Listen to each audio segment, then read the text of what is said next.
Welcome to Storm Tracker, your eye on the storm of your Carolina Hurricanes, and your home for the best insight and analysis to keep you totally informed on what's happening with the Canes. Whether it's the latest news on the ice or off the ice, we've got you covered. Now let's begin. Here's your host, Tom Ray.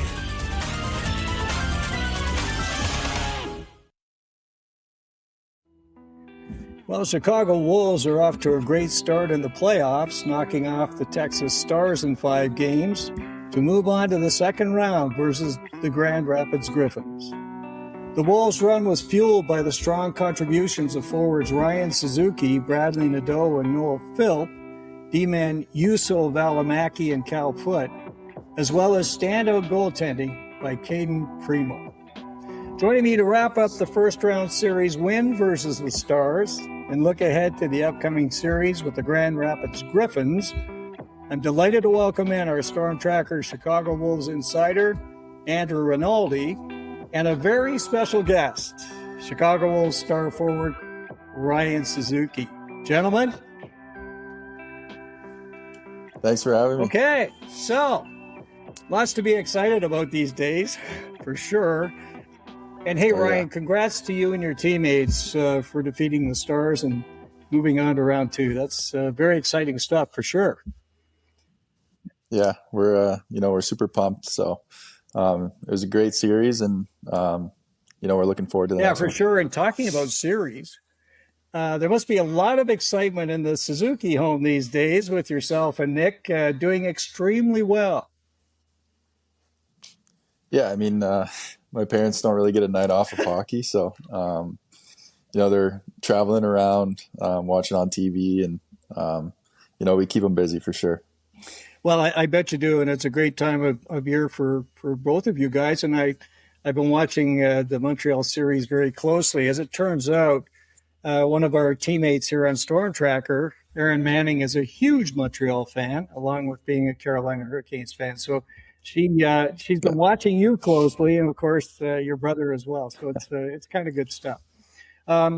Anyway, I thought we'd just look a little bit at some of your history and catch up on some of that. And you played junior with the Barrie Colts. You're drafted in the first round by the Canes, and I found that interesting because I'm from Barrie. So that immediately stopped me, and I said, I got to talk to Ryan about Barrie. A great program. How did you enjoy it when you were in junior? Yeah, I think, going in at 16, it's pretty overwhelming at first. I grew up in London, right. So obviously big OHL market there. And, it was honestly my dream just to play in the OHL. Just because, going to Knights games growing up, I thought at first I kind of thought that was it, because, they got the big arena there and, diehard fans. So, just kind of going in at 16, you're still a kid. So, you got to kind of, figure out your day to day, and you kind of got to grow up a little quicker than most 16-year-olds. So, it was just awesome being in Barrie. I love my time there. I still talk to my billets, every year, and I make sure, to go down there in the summer and hang out with them. So, you kind of get like a second family there. And, I don't know, I just, I really enjoyed it. And, the hockey part, obviously, my first year we had Svechnikov there, who I'm sure a lot of people are familiar with. And it was, it was pretty cool just to see, like my first look of, junior hockey. I saw Svech go through his draft year and kind of the process there. So it's kind of gearing me up for the following year. So, but no, it was pretty awesome. And, they're doing great this year. They're in the OHL finals there. So it just goes to show how great the organization is. And, I really enjoyed my time. Yeah, and my family, the family that I have still in Barrie, of course, are huge Colts fans. So we talk to Colts pretty much. Yeah, they must be pumped. So it's good fun. So that's great. So then you turned pro 2021, and the next season, I think you guys won the Calder Cup, right? Yep. Yeah, I turned pro the COVID year just because of the OHL never started. So I ended up turning pro at 19 instead of the usual age of, 20 or 21. I think, that was an adjustment for sure. Just going from, junior, and, I was really excited to go back for my, 19, 20 year. And that's kind of when you, get some confidence and, kind of, get your chance to be, the top dog down in junior. So I was excited to go there. And then, but obviously not starting, you got to take that opportunity to turn pro and, take your game to the next level. And, had an awesome time there. We kind of had a mixed bag with, the Nashville prospects. That's as well. Right. I think I remember that year. Yeah. We had an unbelievable team. Yeah. At times it looked like a football practice. We had so many guys out there, but, it made it, high compete for sure. All year. Practices were just as hard as games sometimes. But you kind of it was kind of a nice like entry to pro because it wasn't a full season, but you had those 30 games just to kind of get your feet wet, and then kind of geared me up for the following season. No, that's great. And you got caught in the circumstances with the Canes not having an AHL affiliate. And you ended up going off to Springfield for a season, which that must have been kind of strange. And some of your other buddies were down in the ECHL, and it was a bit of a debacle, unfortunately. And thankfully it got resolved and everybody got back together in Chicago. But it's that was a weird one. Yeah, I think, it was a tough situation for, a lot of guys. I was lucky, being able to go to Springfield and, I got an opportunity to play there. I could have, obviously they got to develop their prospects too. Right. So, just going into that season, there's a lot of unknown, but, honestly, I was in a great situation there. I got to, play with guys like Adam Gaudette, Hugh McGang. So, a lot of, guys that are moving up to the NHL and stuff like that. So, but yeah, I had an awesome time in Springfield, obviously under the circumstances, but, it was definitely a weird situation, but I'm glad to be, out of that. Yeah, it was unusual, but I was looking at, of course, the last couple of seasons for you have been great. And what triggered all that? It's been fantastic. I don't know. I feel like I had, good seasons before that. Obviously injuries kind of sidelined that for a bit, but, obviously it helps playing with, Brad and Robidas. So,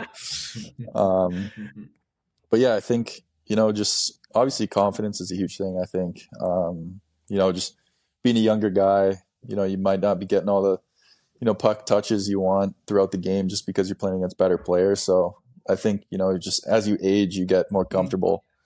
And some guys just have it naturally, like Brad, comes in at 19 and just tears up the league. So, you should probably ask him, but, I think it's, it's just confidence. If you come in, a little kind of hesitant, you're going to maybe not play as good as you wanted to, but, as you grow up and, grow your game, you just kind of realize that, you kind of realize how important it is to, have the puck and you don't want to give it up. So,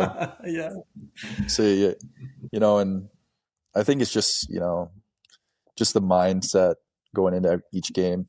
You want to go out there and compete and, just have fun with it at the end of the day. And, just if you work hard and, you have fun. Oh yeah. That's what it's about, right? Get on the ice, have some fun. And if you're having fun and things are going right, it seems to build on itself, doesn't it? So it's, it's a great thing. And, you mentioned Bradley and Justin Robidas. I had watched Bradley closely, when he was still in college. I was talking about him as we talked about prospects quite a bit. And, of course, he was doing some great things back then. But, you and Bradley and Justin, man, there was a period this year before, injuries and things happened at the end of the year. You guys were terrorizing the AHL, literally. Andrew and I were just going nuts. I don't know what to say about them anymore. Yeah, I mean, those are, just two guys that are so easy to play with. They can play any style. I mean, I'm sure you've seen in the playoffs, Brad's getting in there a little Yeah, more. no kidding. So, I mean, I think, obviously they're great hockey players and you can see that just by watching the games. But if you just go to one of our practices, you'll see these guys just, they're always working on their game and, they're never taking days off. They're staying late after practice and, always getting better. And, they love just being on the ice and just doing anything they can to get better. Even off the ice, they're in the gym and they're always taking care of their bodies. So, and then obviously away from the rink, even like they're just two easy guys to hang out with. We live in the same building, so hang out all the time. And, that's a big part of it too. So, Well, that's right. I mean, you talk about successful teams and, it's the camaraderie, the relationships that are formed, right? And they talk a lot about that. yeah. But, when Spiros was on, he had great things to say about you, of course, Ryan. So that was wonderful. And I'll pass that on for sure. But he also was talking about, the work that Justin and Bradley have done on the defensive side. And we looked at the difference from their negative numbers last year to their positive numbers this year, and there's substantial difference. But that's what he was really proud about. He said, these guys, they're working so hard. And then, of course, they're killing penalties together. They're doing they're doing things that kind of round out their game. And I know you're helping too. And, when Skylar was on, we were talking to him about, you can really help these guys that are a little bit younger. You've been there for a few years. You kind of know where the washroom is and, kind of how to get things done, right? So there's a lot that I think goes into that as well with players like yourself and Skylar and other guys on the team, Yuso, whatever, where, you can really make a difference for these guys. Yeah. I mean, I don't feel like I'm that old, but, the last few years I have been feeling that. I mean, we got all these young guys coming in and, they're all unbelievable players and, they're so funny just in the room and, they always keep me entertained. But, I think the biggest thing is, they want to get better and they want to learn and they'll listen. So, just anytime I can kind of give them some, words of wisdom, whatnot. And I let them know like, hey, like you could be doing this or this. And, they go out there and listen. And, that's a huge part of, just growing your game and maturing is, being coachable. And, it's not always the coaches that are kind of helping you out. Sometimes, some of the older guys on your team. So, it's funny because I'm still in the same boat. I want to learn and obviously round my game out some more. And, these guys, they're looking at me, asking me questions. I'm like, I don't even know myself. So, but no, I think, it's just so fun to, be around these guys, even Felix and, Hemo Sami, they're always entertaining. Well, you've got a great bunch of guys, as you say. And, that's one thing when we look at the parent club, the Hurricanes, one thing I've always marveled at is just the group of men that are on the team, like really good people. Having fun together, playing hard, but underneath it all, good, solid citizens, really good people. And I think it's the same situation in Chicago. Now we're going to talk about the series against the Stars. And of course, going into that series, Andrew and I did a preview episode and we were a little anxious given that you guys had not done so well against the Stars during the season, but that's okay. All well it ends well, right? So, Andrew, over to you, man. Yeah, and it kind of felt like at that first game, you guys just it didn't feel like Chicago Wolves hockey, especially kind of that second half of the game, and there was some of that is this kind of like this team just have your number kind of thing. But after that game one, it was reported on the broadcast that Juuso Välimäki kind of took you guys out for dinner and just kind of had a boys' night. So, we kind of wondering what was really said at the dinner table that kind of got you guys kind of back on track for game two. Well, I think it's, you have such a long season. I mean, you got guys injured, you got guys called up. So, obviously the regular season doesn't always tell the full story. And I think, probably half those games we could have ended up winning, with blown leads and whatnot. I mean, yeah, I don't think our record was great against them, but I feel like it doesn't tell the full story. So going into there, we knew it was going to be a tough series. It was going to be close. But like, there wasn't any doubt that, we couldn't get the job done. So, I think, just everyone was confident in our room. And, obviously at the dinner, I think it's just being guys and hanging out. You get a couple days in between games. It's just nice to get out with the boys and, because usually on the road, you go to dinner with a couple guys here and a couple guys there. And, it's just nice to get the whole group together and get some jokes and, get some, just good memories with your teammates. So, yeah, I don't think it was, anything too crazy said, but I think it's just, just being together and because those are the guys you're going to battle with the next night. So, it's always good to, create that brotherhood. And I think it was just really just awesome of Juice to do that, take everyone out for dinner.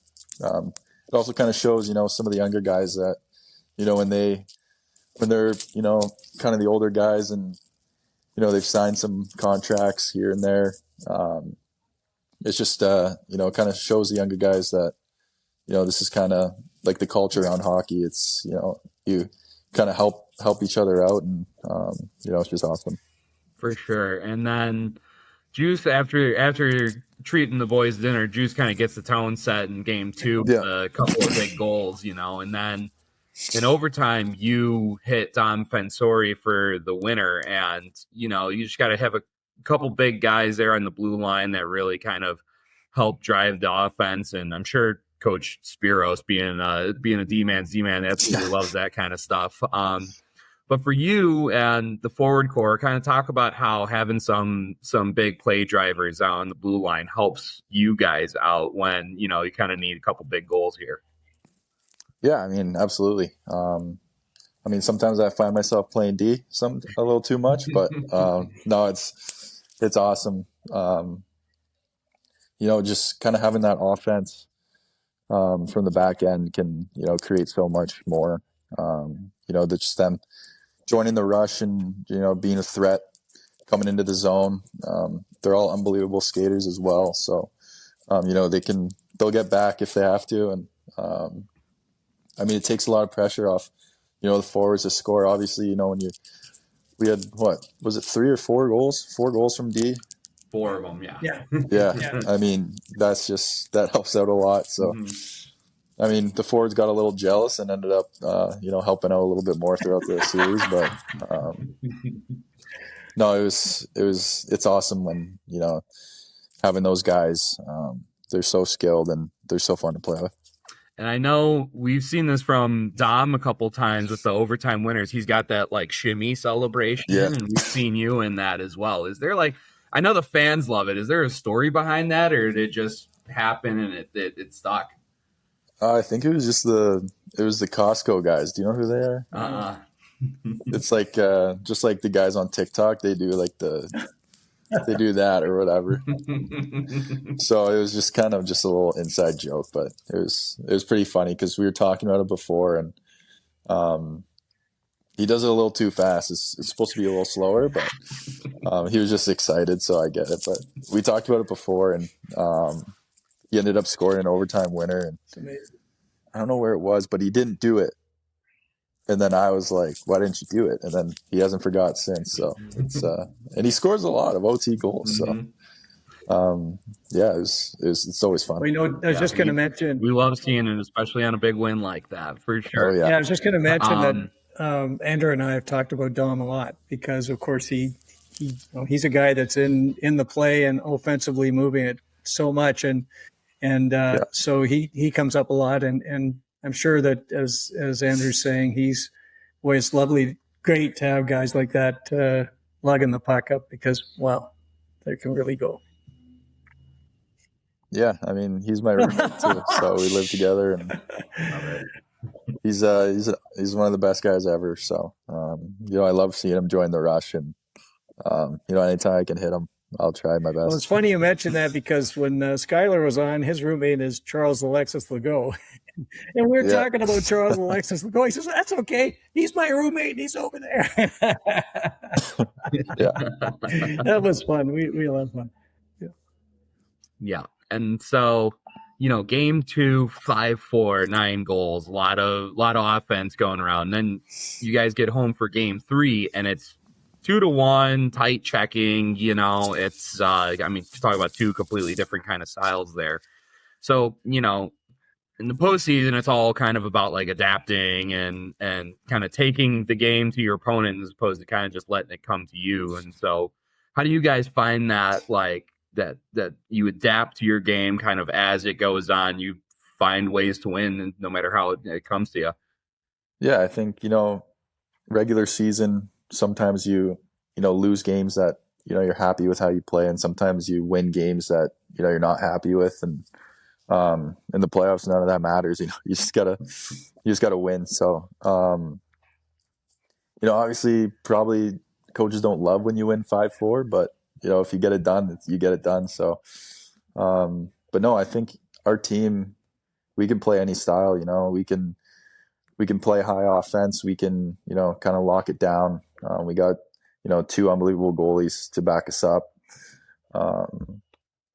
We can muck it up in the corners. We can, play a skilled game. So, I mean, I'm really excited about, this playoff run. So, just because of, how we can adapt to each playing style. And, obviously our coaching staff, they put in the work to, get the video to us and, kind of tell us tendencies of other teams. And, that's a lot of stuff that people don't, see or notice. They just see the product on the ice. They don't see what goes on behind. So, just a lot of credit to our coaching staff and, just everyone getting us prepared. Absolutely. Yeah. They've been doing a wonderful job for you guys from what I've seen. I mean, everything behind the scenes is, there's only so much that we get an eye into, but yeah, you guys get those 2 games, game 4, you got them against the ropes and 10 seconds left and, they tie it up and then Texas wins it in overtime.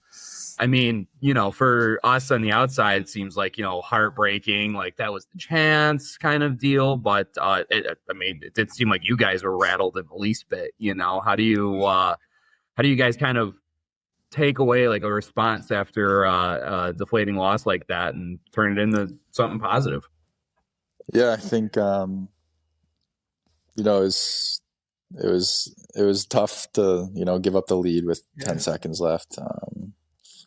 It was, I mean, you can just feel in the room like it was just deflating, like all the air was just sucked out of there. But I think that day in between, you just kind of get to reset, mentally and get some rest and just you kind of have to forget about it. Like it's like I said, like you got to do whatever you can to win. Like none of that matters. It doesn't matter. Like you just got to win this game. It's one game. Like we can do it. We beat them, twice already. And, I think Spiros came in and he's saying like, this is why we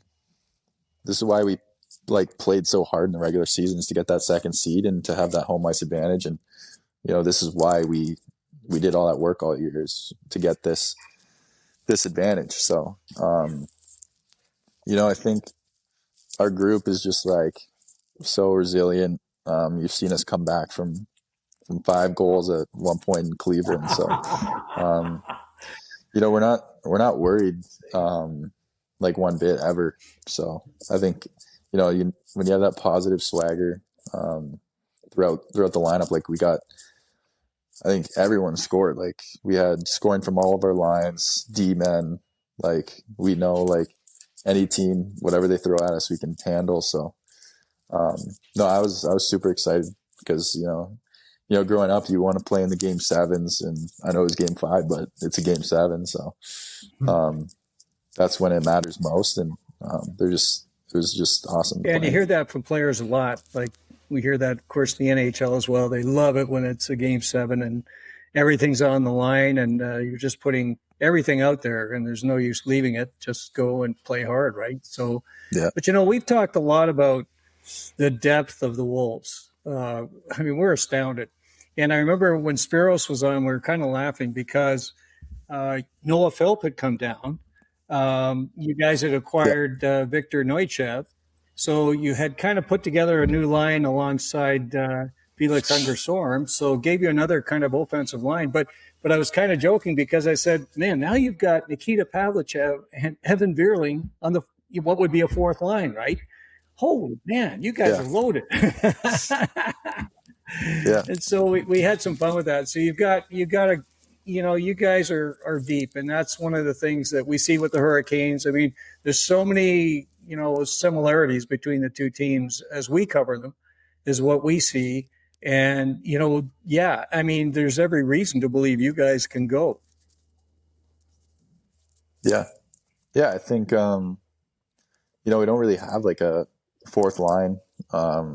We get scoring from everybody. Yes. I mean, it's just every line can, lock it down defensively. And, it's just so fun, to, be able to, put out any line and, create offense. It's definitely a fun time for, being a forward. So, but yeah, I think, having those two guys come in, Philper and Nooch, they came in and, it seemed like they effortlessly fit in. So, I mean, Philp's been, he's been on fire the last month or so. So it's, it was really fun to watch. That's kind of one of the reasons I mentioned him at the outset. I mean, Noah's just been in the games, watching him. He's just been a beast, and winning a lot of draws and so on. So that's great, and that's what you need, though, right? You need all hands on deck. Absolutely, yeah. Oh yeah, and then as we turn into as being Game 5 for all the marbles here, here's you guys starting off in the first minute with a couple of goals, and usually it's you kind of feeding it off to Bradley, but I mean, here he fools the entire building and the entire world from the high slot, passing it off to you for the one-timer. And it was, just beauty of a rip too. And I know all the fans, in Carolina, they're so excited for this kid to come up, and they know all about his shot. But I mean, you've seen him in practice, you've seen him. I mean, he's been on your wing the whole year. Kind of talk about how Bradley's game has kind of evolved, so where he's much more of a complete player and ready to be a future NHLer. Yeah, I think obviously he wows everyone with his shot, but he's actually like undercover, like an unbelievable playmaker as well. Like he knows that teams are going to overplay him just for a shot and take him away, and he has no problem passing the puck. Like I know some guys, they're going to try and force shots, and when it's not going in, they're getting frustrated. But he has no problem, passing it. He's got a high motor. He's super competitive. Which is he's a complete package. I mean,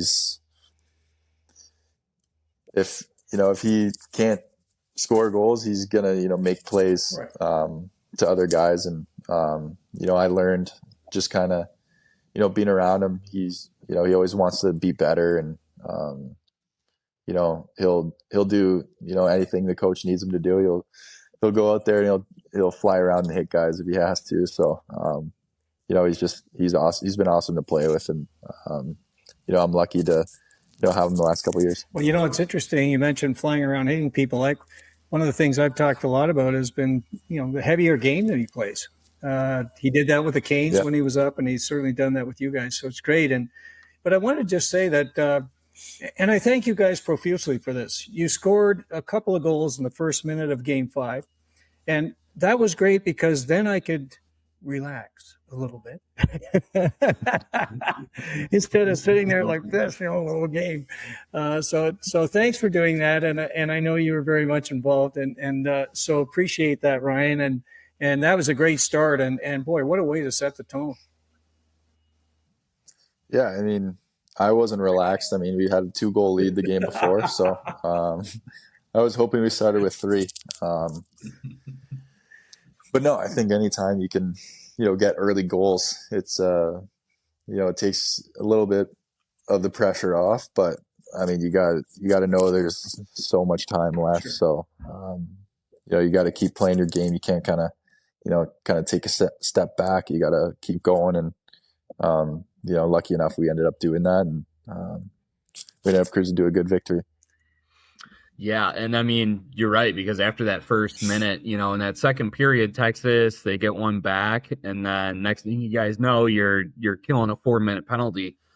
And again, for us watching it, it's like the nerves are kind of starting to come back when we've seen this how many times in this sport. But I mean, that penalty kill, just nerves of steel, and Caden Primo does as Caden Primo does. And 4 minutes, huge kill. And it might have been like a minute after the penalty ended where, Neuchev gets the steal and then taps home the feed from Unger Storm. And I don't know about how it was on the bench, but that felt like that was kind of the moment that really kind of clinched it for you guys. I mean, I know a lot of time left and everything, but it's such a huge momentum swing in that. Yeah. So, from your guys' perspective, how does it feel to just kind of ride the wave of emotions where, you're kind of almost clenching on one end, and then it's celebrations on the other? Yeah, I think, when they scored to make it 2-1, you could cut the tension. There's a lot of tension on the bench. So, I think, our team's, our PK is such a strong point of our team. Once we got that penalty, I don't think, we're not worried. Obviously, they can score, but we're like, all right, let's do this. Let's go out there and do this. So, I think not only can the, scoring goals give you momentum, but, a great PK like that gives you a lot of momentum going into, 5-on-5 once they kill it. So, and they've been doing that for us all year. So, once we killed that, and obviously, Nuge scores that third goal, it's kind of, you can kind of relax a little bit on the bench, and it was awesome. I think that was, that was probably the biggest goal of the year for sure. Yeah, it doesn't get a whole lot bigger than that, but we have to talk about a couple more goals that I think you're a little more personal with. The first hat trick of the season, that actually was that kind of blew me away there. But usually you're the guy setting them up, and you had a couple nice rockets and then an empty netter kind of cap things off. I know your dad tells you all the time that you have to shoot the puck more. Did you give it back to him after that game? No, he asked me where I learned to shoot. But no, I think I had like the last 4 games, I had like 4 or 5 shots each game. So I mean, that I didn't even know that, but I mean, I try and just shoot when it's there. I don't try and force it to the net, because I think I can make a pass for a better shot. But I mean, sometimes you just got to throw it there. So but no, I've been trying to get more pucks on net when I can, and obviously a couple great passes from Brad and Justin, so makes my job a lot easier when I can just rip it, and it's a lot more fun scoring goals. So now I know how Brad feels. Yeah, for sure. When I watched that, I said, what have they done with Ryan Suzuki? I mean, who's in his body? Holy crap. That's great. That's great, Ryan. I'm just playing with you. That was beautiful. And, it's always great to see those kind of goals, because they're really spectacular, right? Cross ice pass and boom, it's in the net. And it's always a thrill for a fan to see that, for sure. And good on you. That was great. And I'm glad you got the topper to get your hat trick, because well deserved. Yeah. Well deserved, for sure. Thank you. Yeah, no, it was awesome. I don't know. I just kind of came up with the sally right away. I don't know. I was kind of hoping there wasn't 7 minutes still left on the clock, but I was asking the guys on the bench, like, was that too much? because we still have 7 minutes left. So you're in good no, shape. it was all Good fun. shape. It's great. So a great series and exciting for us to watch, of course, and I'm sure thrilling for you guys to play. Now, guess what? Got to do it all over again. And up against, the Griffins, boy, they're a juggernaut. They had a tremendous season. As you go into that series, what were your takeaways? Like, what kind of jumped out at you?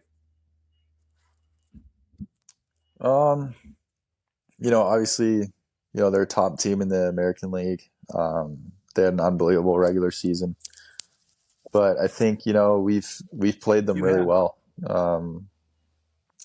We've given them a lot of trouble throughout the regular season. We've beaten them a few times there. So, I mean, we know what we're going to get with them. We're familiar with them, and I'm not going to give away our game plan, but we've been preparing, all week. So, I think we just got to keep playing our game. You can't really change too much about your game. You got to do what got you there. So, I'm just super excited. I love playing in playoff hockey. It's just so much fun. So, I'm looking forward to it.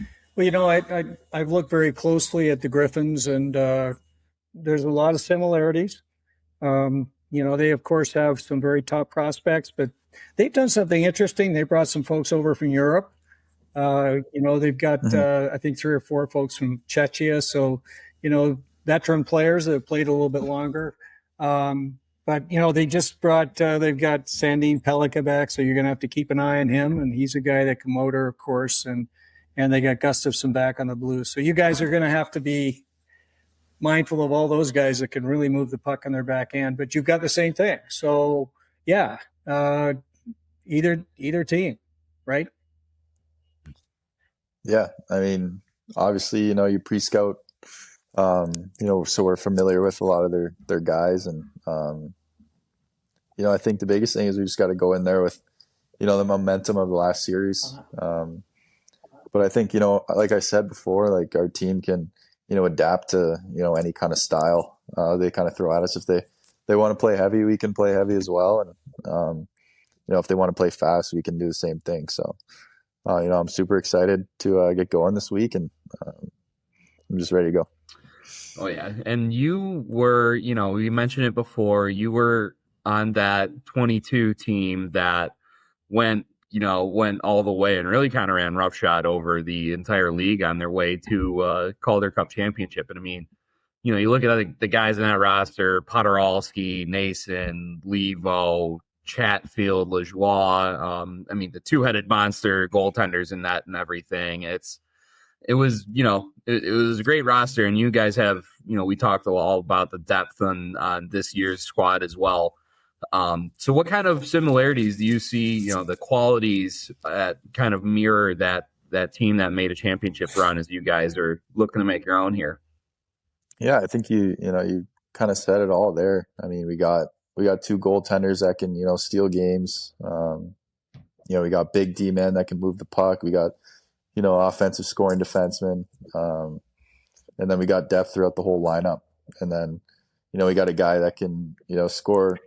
He could score 50 goals, in this league. So, when you put it all together, I think, it just comes down to, if we can execute the game plan that we put out. So, but I think, that team was just every night we knew we were going to win. Even if we didn't win, we knew we were going to win. We go in every game, with the same confidence. So, and I think it's similar to here. I think, we got a confident group, but I think it's just going to come down to, every night we just got to keep that, swagger going. And it's just, I think everyone's just really, anxious to get going and excited. Yeah, for sure. And I mean, you, as you said rightfully earlier too, Ryan, you guys have played well against them. And in fact, the folks on the Griffin side that I was chatting with yesterday said the Wolves have been the toughest out. So, we know what we're in for, and it's not going to be an easy ride. So I think you've got the momentum.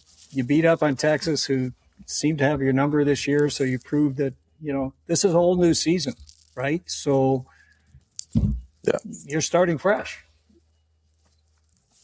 Yeah.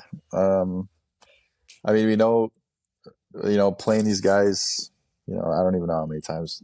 10. A lot of I think times, it was 10. Yeah. I mean, you play them 10 times. There's different guys in the lineup.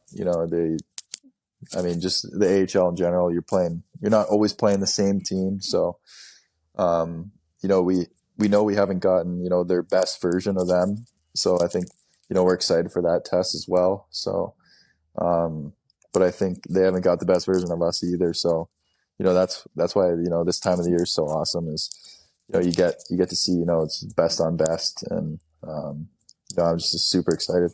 Speaking of that, have you been following any of the NHL stuff? Yeah. I've been watching, here and there.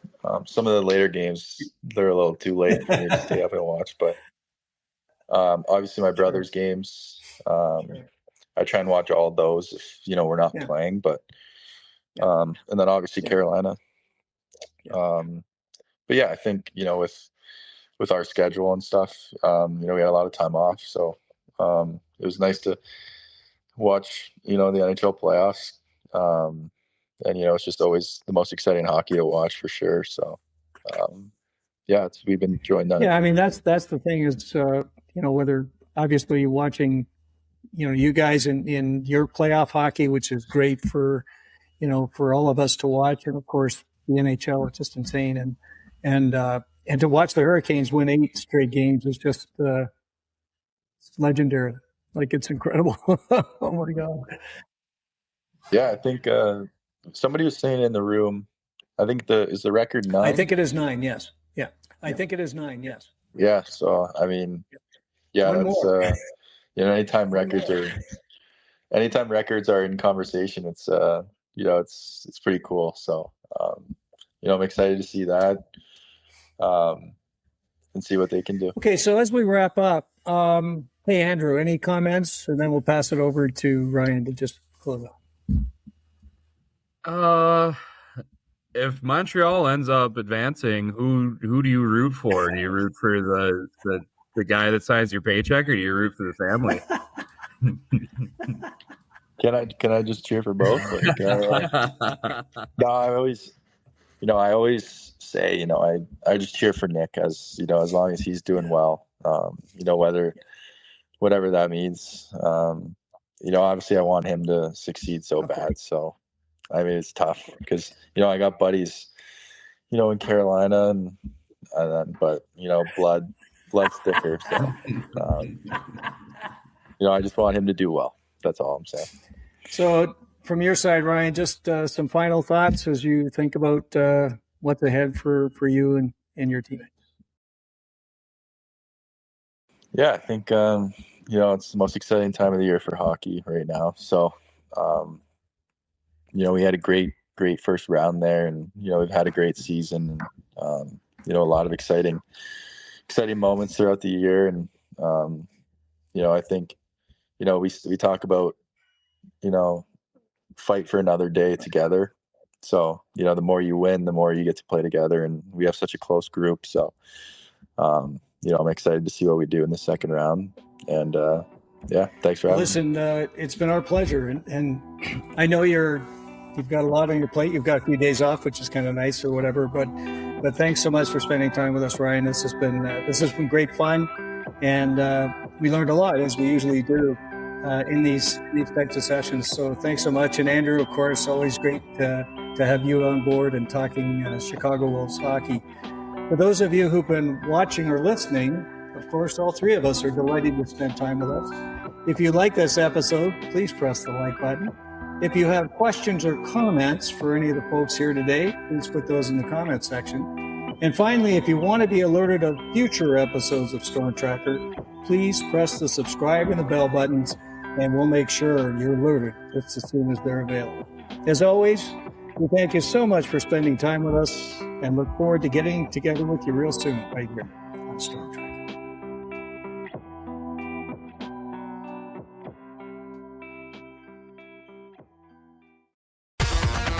Thanks for listening.